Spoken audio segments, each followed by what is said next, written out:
ভাই আসসালামু আলাইকুম। ওয়ালাইকুম আসসালাম। ভাই, মুফতি মাহমুদ হাসান মিলন যে সাংবাদিক বাড়ি ভাইয়ের আইডি থেকে আপনার কিছু ভিডিও পাওয়া গেছে, তো এই ভিডিও সত্য মিথ্যা আপনি কি বলবেন? উনি কি এখানে আসছিল? এখানে আসে নাই, কোথায় আসছিল? ঈদগার মাঠে। ঈদগাহ মাঠে আসছিল। হ্যাঁ। তো আমি দেখলাম যে ওনার আইডিতে আপনার কিছু বক্তব্য আছে, এই বক্তব্য কি সঠিক না মিথ্যা? আমি কোনো বক্তব্য দিই নাই। আপনি কোনো বক্তব্য দেন নাই? না।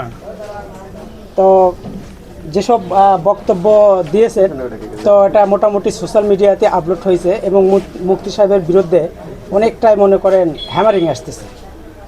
তো এখন আপনি যেহেতু বক্তব্য দেন নাই, তো উনি এটা কিভাবে এই বক্তব্যটা এটা ছাড়লেন? ওনার ব্যক্তিগত ব্যাপার, কিভাবে করছে না করছে আমি নিজেও জানি না।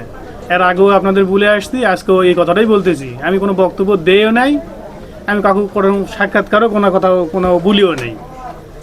শেষ। আপনারা যেটা করছেন, ওনারা বোঝে, আপনারা বোঝেন। আমি কোনো কারো কাছে কোনোদিন কোনো বক্তব্য দেই নাই।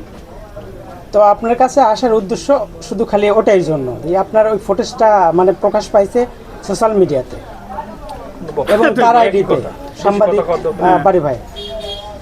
নাম কি তাও জানি না, কিন্তু দেখেছি আমি, এইটুকুই জানি যে আমি তাকে দেখছি। তো যাক, আপনার নামটা আমি যেহেতু বড় জিজ্ঞেস করতে পারি, আপনার নামটা কি জানেন? আমার নাম মোহাম্মদ ইসমাইল হোসেন। আপনার আব্বার নাম?